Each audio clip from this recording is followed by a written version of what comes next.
하나님은 구원의 하나님이십니다. 할렐루야. 네.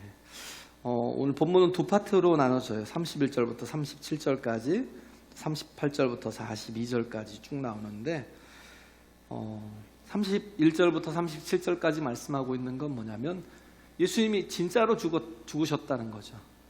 네. 예수님이 그냥 자다가 깨어나신 게 아니고 잠깐 혼절했다가 이렇게 다시 깨어나신 게 아니라 진짜 죽었다는 게 핵심이에요. 왜냐하면 죽어야 구원이 있으니까. 할렐루야. 네. 죽지 않으면 내가 하려 하잖아요. 근데 죽으면 쉬워요. 왜? 예수님이 다 하시기 때문에. 네. 그래서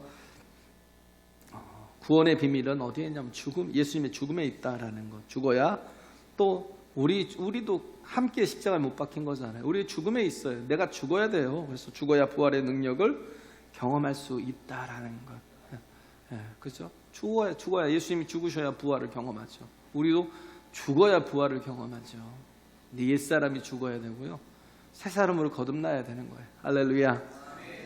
그래서 하나님의 나라에는 어떤 사람이 갈까요? 물과 성령으로 난 사람이 간다고요. 착하고 선하고요. 뭐 덕을 쌓고 공을 쌓고 누가 누구든 인정하는 뭐 위인이라고 천국에 가요? 그럼 바보예요. 그렇게 말하는 건 진짜 예수를 모르는 거예요.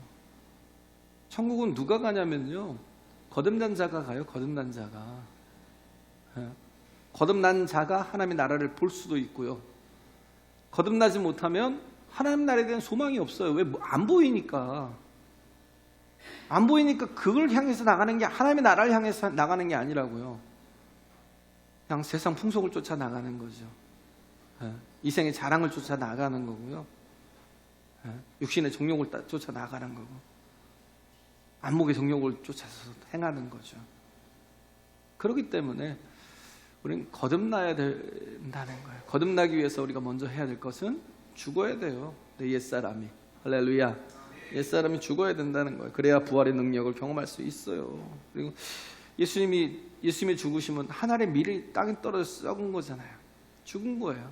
하늘의 밀이 땅에 떨어져 죽지 않으면 하늘 그대로 있지만 죽으면 많은 열매들을 맺는 걸 보잖아요. 그래서 예수께서는 온 인류를 구원하시기 위해서 이 땅에 오셨다고요. 할렐루야. 네. 그렇죠. 그래서 예수님은 진짜 죽으셨다는 걸. 지금 본문의 요한은 제가 지난주에 얘기했죠. 모든 감정선을 다 뺐어요. 싹 뺐어요. 마태, 마가, 누가가 이게 예수님의 그 죽음에 대해서 또 이게 더 패션 같은 그런 곳에서 막 신랄하게 예수님의 그 고난에 대해서 확실하게 막 보여주면서 인간의 감정을 확 이끌어내잖아요. 요한은 전혀 그런 게 없어요. 요한이 지금 하는 건 뭐냐면 예수님의 죽으심은 팩트라는 거, 사실이야. 예수님은 죽으시러 이 땅에 오셨다라는 거. 예수님은 6월절 어린 양으로 우리 가운데 오셨다라는 거예요. 할렐루야. 그걸 얘기하고 있는 거예요. 그래서 진짜 죽을 때 예수님이 죽으신 것처럼 우리도 그래요. 진짜 죽을 때 이런 정말 부활의 능력이, 온 인류가 또 구원받는 능력이, 열매를 풍성하게 맺는 그런 일들이 일어난다라는 걸 31절부터 37절까지 얘기하고 있고요. 그 다음에 38절부터 42절까지는 뭐냐면 예수님의 십자가 이후에 그 예수님의 십자가를 경험한 사람들이 그 회색 신앙에서 변화돼서 나오더라는 거예요. 그렇죠? 그래서 변화되는 모습들을 이렇게 쭉 이제 기록한 게 이제 그 다음이라는 거예요. 그래서 우리가 보면 어떤 사람의 역사가 있잖아요. 스토리가 있죠. 그 스토리를 보면 이제 좀 이제 잘 살던 사람, 그런 사람들 뭐 위인 전기를 막 쓰잖아요. 뭐 자서전을 쓰기도 하겠지만 그게 아니고 정말 잘 산 사람은 남이 다 써주잖아요. 그 사람의 일대기를. 그래서 전기와 이 복음의 핵심이 무엇인가, 이 차이가 무엇인가 이렇게 좀 볼 필요가 있어요. 그 복음서와 전기와의 차이점. 전기는 뭐냐면 출생과 성장기를 다루고 있고요. 그리고 대부분이 업적에 관한 거예요. 이 사람이 어떠한 훌륭한 업적을 쌓고 어떤 일들을 했다라는 업적에 관한 거예요. 그리고 뭐 불후에 뭐 사고나 아니면 질병에 걸려가지고 원치 않게 죽었다라고 이런 건 간단하게 이렇게 딱 묘사되죠. 예. 죽음에 관한 기록은 얼마 되지 않아요. 근데 전기의 핵심은 하나의 절까지 다 업적에 있어요. 이 사람이 무슨 일을 했는지. 예. 그래서 업적을 이렇게 돋보이게 하기 위해서 출생과 성장을 이렇게 다룬 거예요. 예. 그리고 뭐 죽음에 대해서는 깊이 있게 다루지 않아요. 거의 없어요. 죽음을 미워하는 경우는 거의 없다는 거예요. 그런데 복음서는 예수님의 사적인 삶에 대해서는 거의 없어요. 사생에 대해서는 거의 없고 공생애가 다죠. 그냥 잠깐 예수님께서 태어나시는 그 과정 속에서 핍박이 있었고 헤롯의 핍박 때문에 애굽으로 내려가신 일, 그리고 다시 이렇게 나사렛으로 올라오셨던 것, 12살 때 누가복음에 잠깐 나오잖아요. 12살 때 예수님이 성전에 올라가셨던 것, 그리고 또 어떻게 해요? 그 학자들하고 이렇게 서로 이렇게 공론을 벌였던 그런 것들을 논쟁을 했던 그 정도밖에 없어요. 그리고 나머지는 30년의 인생이 거의 없어요. 3년 동안의 인생을 다루고 있는데 그것도 3분의 2가 공생애라면 그 나머지 이렇게 3분의 1은 예수님이 죽으시기 일주일 전부터 죽으실 때까지 굉장히 비중 있게 다뤄요. 왜냐하면 너무 중요하거든요. 예수님은 이 땅에 죽으시러 오셨다고요. 할렐루야. 죽으시러 오셨어요. 그렇잖아요. 그래서 그 분량이 굉장히 많아요. 특히 요한복음이 그러잖아요. 거의 3분의 1 이상이 거의 예수님의 일주일간의 행적에 대해서 기록하고 있는 것. 그래서 예수님의 생애나 업적이나 윤리나 도덕을 얘기하는 건 잘못된 거죠. 어떻게 보면. 중요한 건 복음서가 말씀하고 있는 건 핵심은 죽음이다라는 것. 왜 죽으셨는지 그걸 얘기하고 있고요. 그래서 예수 그리스도의 그 죽음에 대해서 집중하고 있다라는 거예요. 그래서 예수님은 끝없이요 마귀의 그 방해가 있었어요. 그 시험이 있었다고요. 다 이기시고 여기까지 이르신 거예요. 십자가 지시는 사건까지 이루시고 30절에 딱 한마디로 못 받고 예수님 돌아가시잖아요. 다 이루었다. 여기서 다 이루었다라는 건 뭐냐면 그 죽음의 사역을 다 이루었다는 거예요. 왜냐하면 끝없이 마귀의 방해가 있었어요. 사람들의 방해도 있었고 제자들의 또 이렇게 방해도 있었죠. 마귀가 이렇게 시험했던 게 뭐예요? 십자가 없는 영광. 왜 죽어 죽기를? 십자가 없는 영광. 그래서 마귀가 시험할 때 예수님을 높은 산에 데려가서 천하만국을 다 보여주면서 네가 만일 나한테 절하면 내가 이 모든 것들을 다 너에게 줄 거야.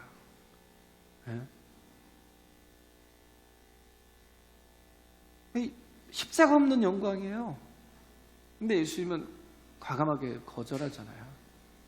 예수님이 오신 목적은 뭐냐면 십자가를 지는 것이었거든요. 할렐루야. 그래서 그 테텔레스타이라는 다 이루었다라는 건 다 이루었다가 아니에요. 한 단어예요. 테텔레스타이. 다 끝났다라는 거. 한 단어로 이루어져 있어요. 그래서 마귀만 그런 게 아니라 제자들도 그랬죠. 제자들도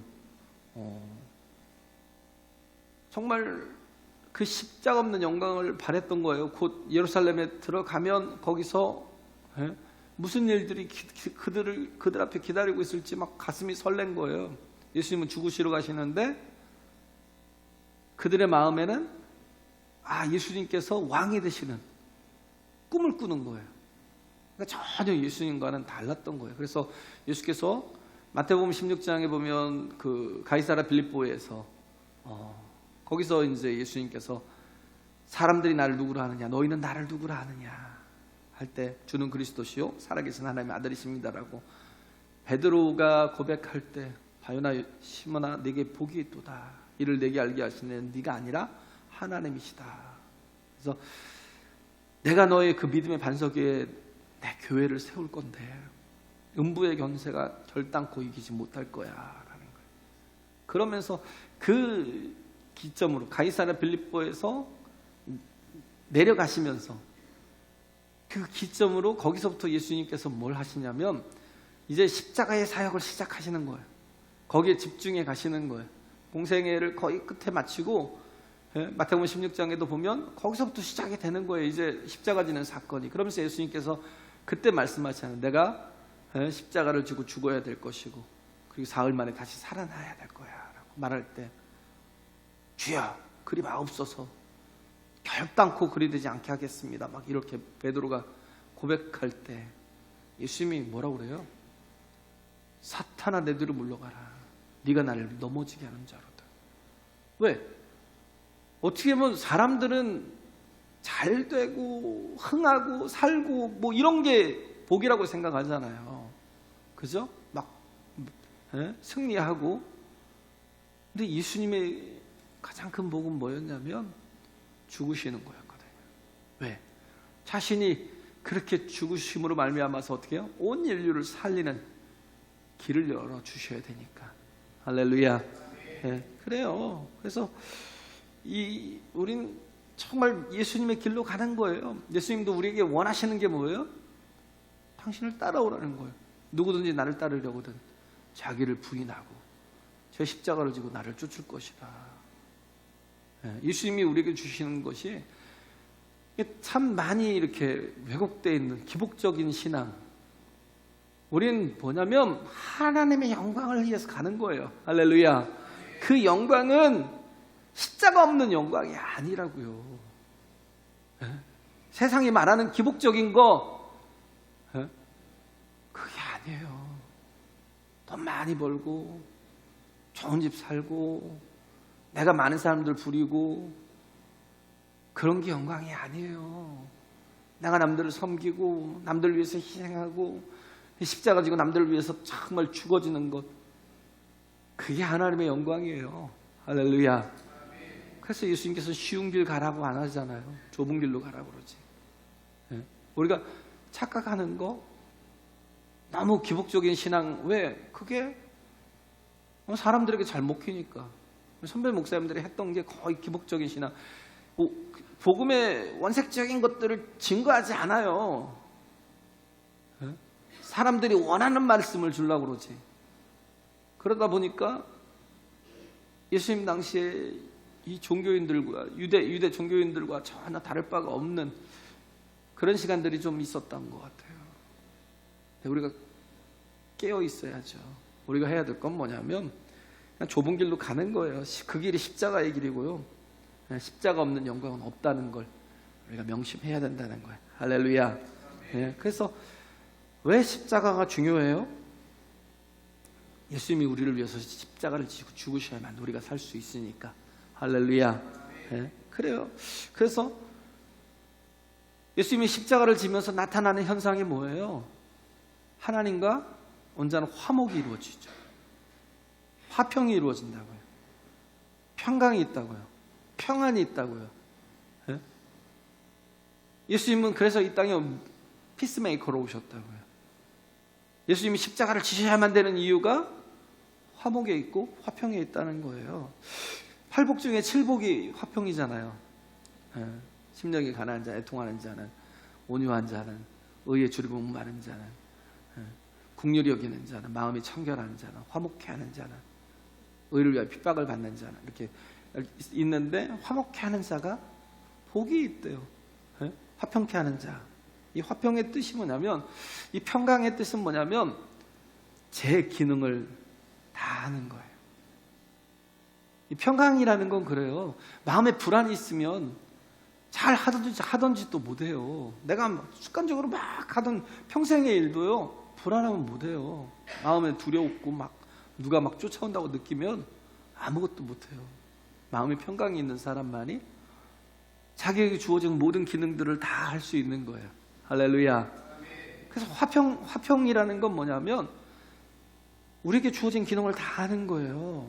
그렇기 때문에 그 화평이 이루어지기 위해서는 뭐예요? 값을 지불해야 되는 거죠. 그잖아요? 값을 지불해야 되는 거. 제 기능을 다 한다는 거. 제가 이렇게 뭐 갤럭시 탭을 갖고 있는데 이걸 제가 이렇게 있으니까 제가 설교하는 데 유용하게 쓰잖아요. 예. 물론 전에는 제가 아무것도 안 보고 했는데 요즘은 좀 이걸 한번 의지하기 시작하니까 계속 의지하네요. 근데 이게 고장이 났다고 생각해 보세요. 누가 이렇게 어린애들이 들고 다니다가 막 게임하겠다고 들고 다니다가 망가뜨렸어요. 망가뜨렸어요. 그러면 이거 어떻게 해요? 망가뜨리는 아이가 사주거나 아니면 또 제가 사거나 해야죠. 그렇잖아요. 근데 망가뜨리는 아이가 겨우 엄마한테 1,000원 받고 2,000원 받아갖고 이렇게 용돈 받아서 사는데 그 아이가 어떻게 그걸 감당하겠어요? 그럼 뭐예요? 제가 괜찮아. 너는 아무것도 안 해도 돼. 그리고 아무것도 안 하면 저 또한 아무것도 안 하면 제 기능이 안 되겠죠. 중요한 건 뭐예요? 이게 있어야 할 거 아니에요. 그러면 제가 그 값을 치르고 사야 되는 거예요. 그렇죠? 그죠? 그걸 사야죠. 값을 치러야 된다는 거예요. 그래서 그렇게 될 때 뭐예요? 다시 제 기능이 되니까. 할렐루야. 우리가 그런 존재라고요. 하나님과요. 우리는 하나님께서 우리를 만드신 목적이 뭐냐면 하나님과 교제하기 위해서, 하나님과 동행하기 위해서 우리를 만드셨어요. 할렐루야. 그러면 우리가 할 일은 뭐예요?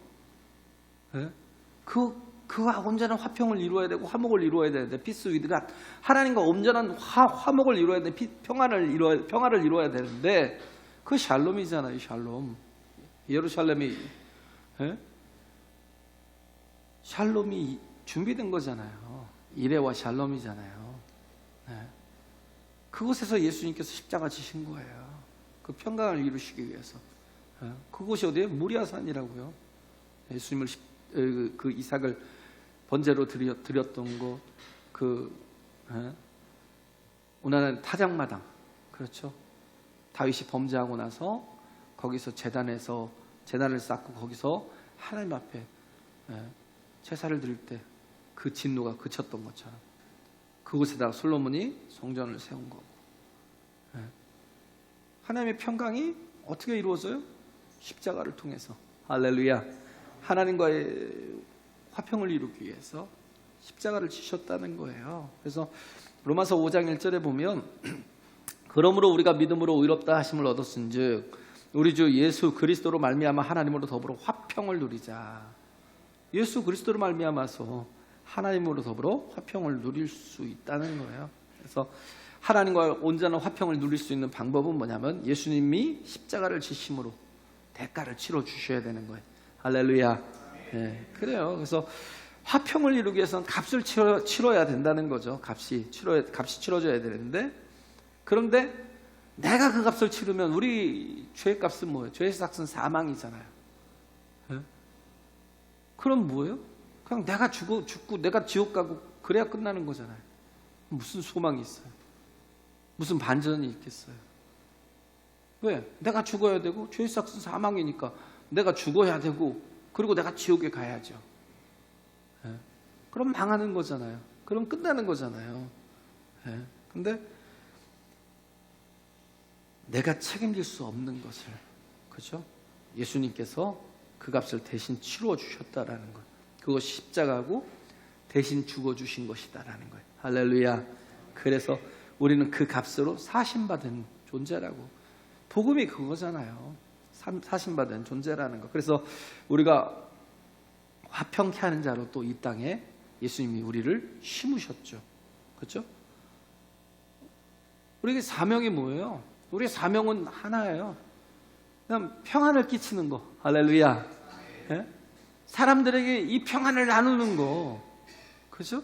그러기 위해서는 화평케 하는 자로 이 땅을, 피스메이커로 이 땅을 또 살아가기 위해서 우리가 할 일이 뭐냐면 그 하나님으로부터 압도적인 은혜를 구해서 받고 그 받은 은혜로 값을 치르며 살라는 거예요.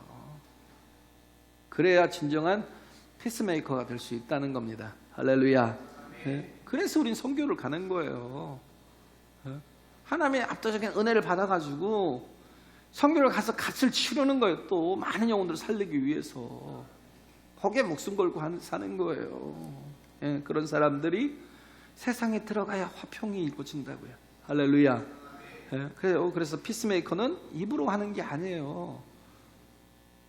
헌신하고 희생하고 십자가 지는 거지. 그래서 이사야서 53장 5절에 보면 그런 말씀 있잖아요. 그가 징계를 받음으로 우리가 평화를 누리고. 그냥 평화가 오는 게 아니에요. 그가 징계를 받음으로 우리가 평화를 누리고 그가 채찍에 맞음으로 우리가 나음을 입었도다. 네, 이게 바로 예수님이 하신 일이다라는 거. 그래서 예수님은 인류의 죄를 짊어지시고 죽으시기 위해 이 땅에 오셨다라는 거. 그 요한복음에서 제일 먼저 소개하고 있는 게 그거잖아요. 그것도 침례 요한이 소개하는 걸 요한복음에서 기록하고 1장에 기록하고 있잖아요. 보라, 세상 죄를 지고 가는 하나님의 어린 양이로다. 딱 선포하잖아요.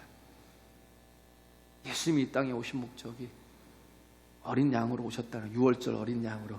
할렐루야. 네? 그리고 딱 6월절에 죽으셨고요. 누구에 의해서? 제사장들의 손에 의해서.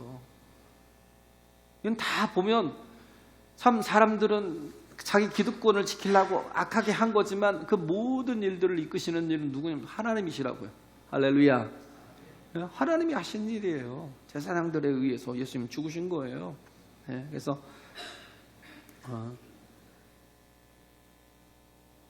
우리가 예수님을 그러기 때문에 한마디로 딱 정의를 하면 그는 우리에게 구원자 예수예요. 할렐루야. 구원자시라고요. 네. 그래서 우리는 그런 거죠. 예수님을 윤리적이고 뭐 도덕적으로 혹은 뭐 사회적 체계를 바꾸시기에 이 땅에 오셨고 뭐 그런 것 아무 소용이 없어요. 우리가 알아야 될 건 딱 하나예요. 네. 오직 예수는 우리의 구원주로 오셨다라는 거. 할렐루야. 그걸 모르면 아무 소용이 없는 거예요. 네. 그래서 여기서 예수님이 30절에 다 이루었다라고 말씀하신 건 윤리나 도덕적인 것이 아니에요. 구원자적인 사역을 다 이루셨다라고 말씀하고 있는 거예요. 그래서 구원자 예수를 의지하는 게 신앙의 핵심이다라는 것. 세상은 결과만 좋으면 과정이 어떻게 됐든 상관없어요. 그렇게 생각해요. 그렇게 말해요. 결과만 좋으면 됐지 뭐. 그죠? 과정이 어떻게 됐든 뭔 상관이야. 그런데 우리는 그러지 않아요. 과정이 중요해요. 신앙은 과정이 중요합니다. 예? 왜? 과정이 중요하다라는 건 뭐냐면 신앙은 뭐냐면 하나님과의 동행이기 때문에. 할렐루야. 하나님과의 동행이에요. 과정이 없는데 어떻게 결과가 있을 수가 없다니까요. 근데 그 과정을 하나님께 어떻게 이끌어 가시냐면요. 동행하심으로. 예. 그래서 중요한 건 하나님께 맡기는 인생이 되라는 거예요. 내가 막 아둥바둥하고 내가 뭔가를 하려고 그러고 그렇게 내가 뭔가를 그렇게 해서 내가 하나님의 나라에 들어가기 합당한 자로 서는 거 그거 돼요? 안 돼요. 근데 맡기면 돼요. 하나님께. 할렐루야. 하나님의 성령이 어떤 분이에요? 보에사 파라클레토스라고요. 그분이 에젤이라고. 에젤이 뭐예요? 헬퍼. 아담에게 하와를 주신 것처럼. 왜? 독초하는 것이 안쓰러워서 하와를 주셨는데 돕는 데 피를 주셨잖아요. 근데 예수께서 이 땅에 오신 목적이 뭐예요? 우리를 도우시기 위해서. 할렐루야. 우리를 곁에서 도우시는 보혜사로. 성령을 우리에게 보내신 이유가 뭐예요? 우리를 도우시기 위해서. 그러면 우리가 해야 될 일은 뭐냐면 내 자아를 내려놓으라는 거예요. 내 자아를 다 내려놓고 그냥 맡기라는 거예요. 하나님께 맡기고 말씀에 맡기라는 거예요. 할렐루야. 그러면 어떻게 해요? 그 과정을 하나님께서 이끌어 가신다는 거예요. 지금 그거잖아요. 예수님이 지금 모든 과정이. 이게 예수님이 십자가 지시고 죽으시는 모든 과정에 다 보면 하나님의 말씀대로 되어져 가고 있어요. 할렐루야.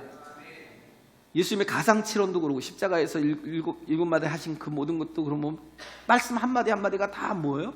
구약에 이게 있는 말씀들이 있고, 또 예수님이 여기서 십자가에 달려서 행하신 그런, 내가 목마르다 그래서 이 해용에서 심포도주를 마신 것도 다 이렇게 기록되어 있고요. 다리가 꺾이지 아니한 것도요 다 기록되어 있고요. 결국은 뭐냐면 하나님께서 다 말씀대로 이끌어 가시는 거예요. 할렐루야. 예수님께서 내 영혼을 아버지께 맡기나이다 그러잖아요. 그러고 죽으셨잖아요. 그 뜻이 뭐예요? 맡겨야 하나님의 온전한 뜻이 다 이루어진다는 거예요. 할렐루야. 그래요. 그래서 우린 결과론적인 신앙과 이 과정을 중요시하는 신앙에는 차이점은 딱 하나예요. 자아예요. 자아. 에고. 내 자아가, 에고가 있으면 내 생각대로 가는 거예요. 내 에고대로 계속 가는 거예요. 이 에고가 깨지지 못하면요 평생 아마 그렇게 갈 거예요. 주님 앞에 한 번도 나를 맡기지 못하고요, 그 말씀대로 내게 정말 그 말씀의 결대로 살지 못하고요, 계속 내 뜻대로, 내 생각대로. 왜? 내가 잘났으니까. 내 고집대로. 내가 다 할 수 있다고 생각하니까. 그러니까 제대로 한번 서지도 못하고 주를 위해 살지도 못하고,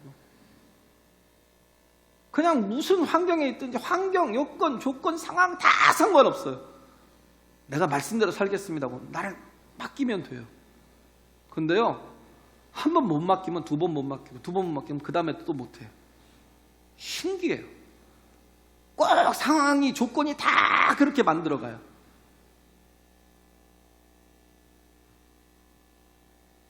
그게 문제라니까요. 왜?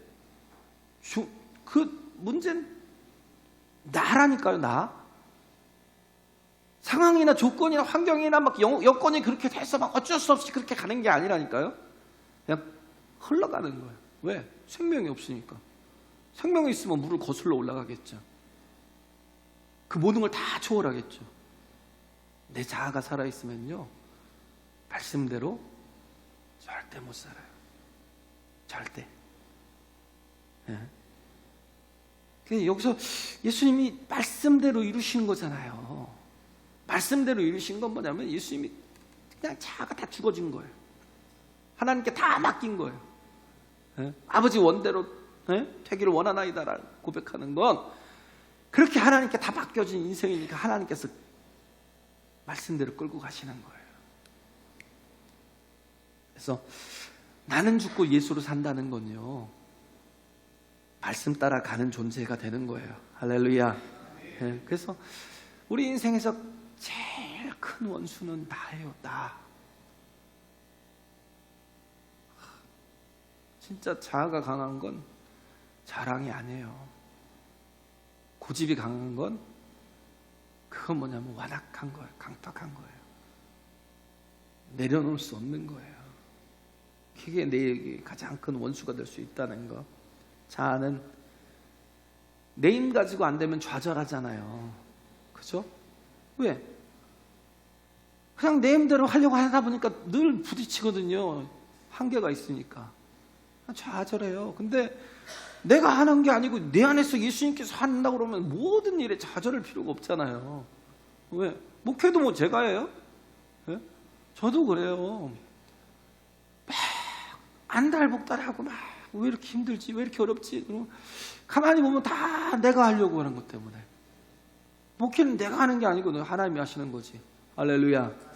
하나님이 이끄신 거죠. 중요한 건 뭐예요? 맡기지 못하니까. 내가 기도를 왜 해요? 맡기려고. 네? 합력하여 선을 이루신다는 걸, 끝까지 최종 승리를 주신다는 걸 끝까지 믿고 가면 돼요. 할렐루야. 네? 그잖아요. 내가 그걸 판단해갖고 좌절하고 절망하고 낙심하고. 네? 왜 자꾸 그래요? 왜 자꾸 좌절해요? 내가 주인이니까.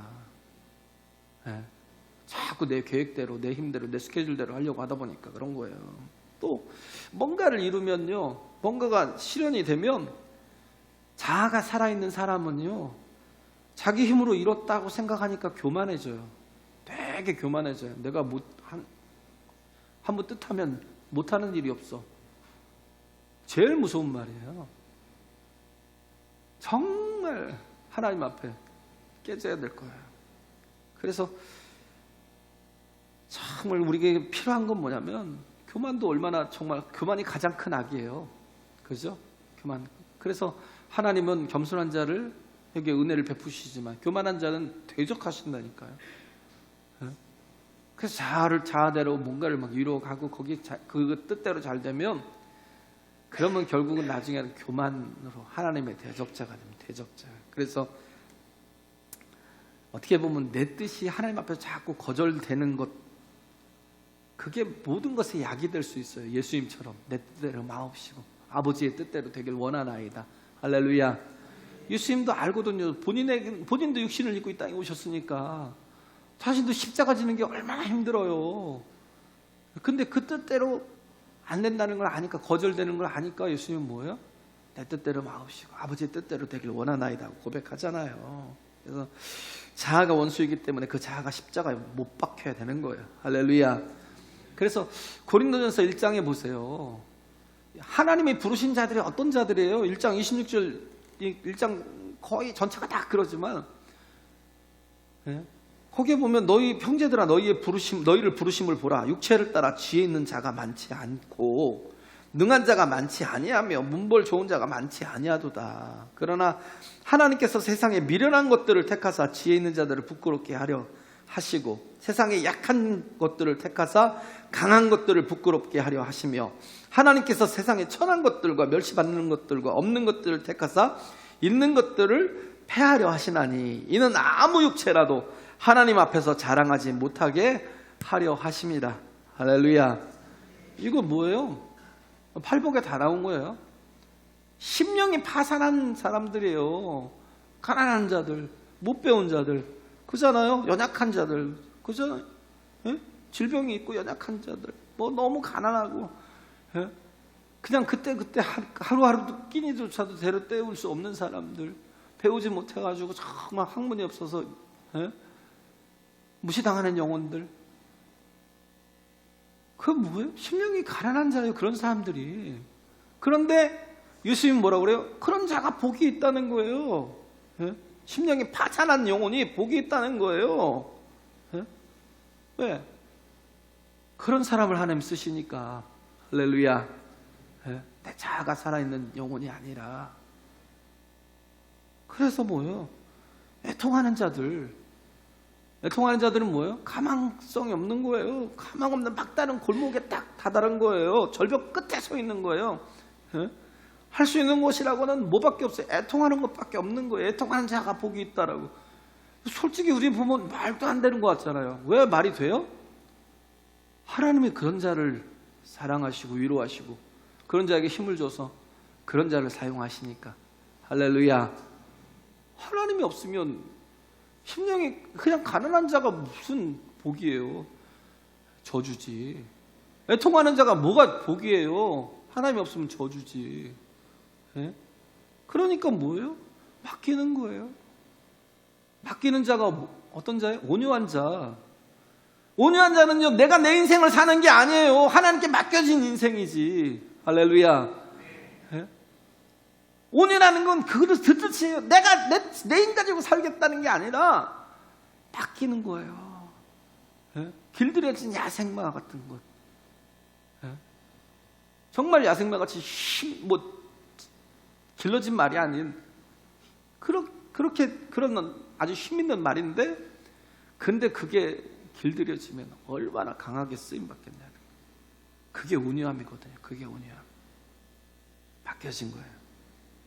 그래서 길이 없어서 하나님께 맡겨진 자가 복이 있는 겁니다. 그런 자가, 온유한 자가 뭐예요? 그런 자가 땅을 차지한다고요. 할렐루야. 땅을 기업으로 주신대요. 땅을 기업으로. 그런 자에게, 다 맡기운 자에게. 하나님의 나라가 누구에게요? 그런 자에게. 자기를 다 내려놓고 자아가 다 깨지고 부서져서 오직 하나님께 내 자신을 맡깁니다고 고백하고 나아가는 자, 그렇게 해서 말씀대로 살 수 있는 심령이, 말씀대로 되어져 가는 심령이 하나님의 나라를 기업으로 받을 수 있어요. 할렐루야.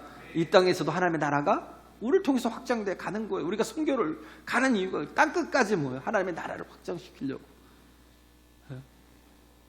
온유한 자만이 할 수 있다니까요. 그래서 말씀대로 산다는 건 완전히 내가 죽어야 말씀대로 살 수 있어요. 다 안 되고 깨져서 맡긴 인생이 말씀대로 되더라는 거예요. 할렐루야. 네, 그러잖아요. 그럼 하나님께 말씀대로 이루시잖아요. 내가 말씀을 지키는 게 아니에요. 내가 말씀을 지킨다고 생각하잖아요. 내가 말씀대로 지키는 게 아니에요. 주님께 맡기면 주님께서 내 인생을 말씀대로 이끌어 가신다고요. 이걸 모르니까 종교생활밖에 안 하는 거예요.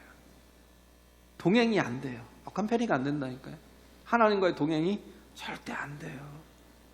그래서 예수님은 그러잖아요. 하나님께 의탁하잖아요. 그렇게 했더니 어떻게 해요?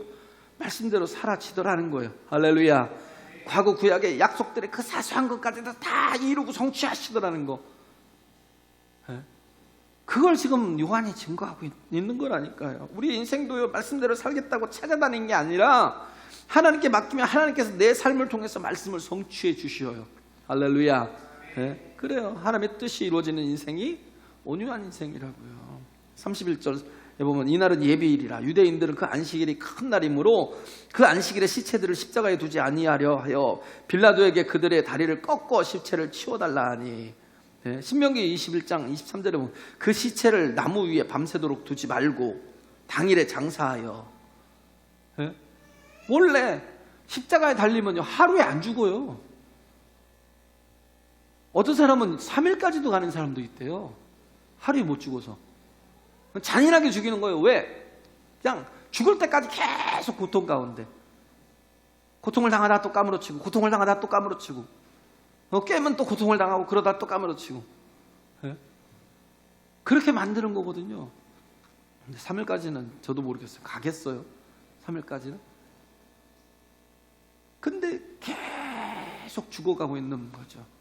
그 참 잔인한 형벌이에요. 네.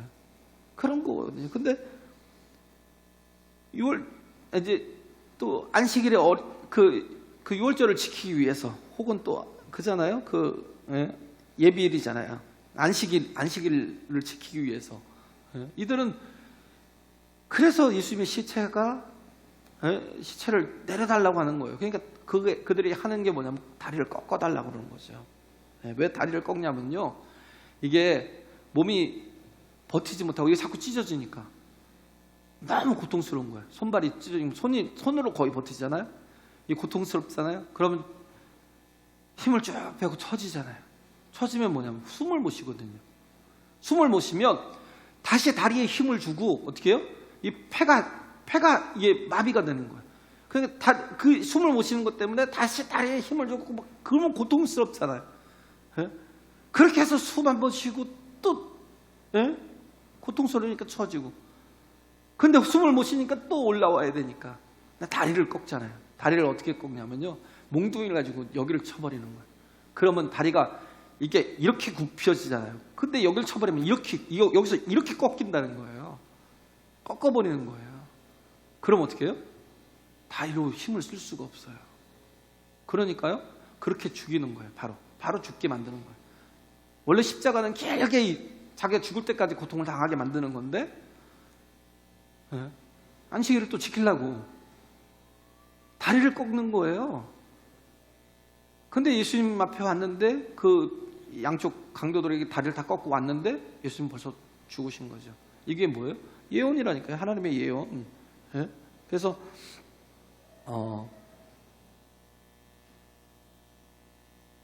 시편 34편 20절에 보면 그 모든 뼈를 보호하시며 그 중에 하나도 꺾이지 아니하도다. 민수기 9장 12절에도 뭐 아침까지 그것을 조금도 남겨두지 말며 그 뼈를 하나도 꺾지 말아서. 6월절 어린 양은요 뼈를 하나도 꺾지 않아요.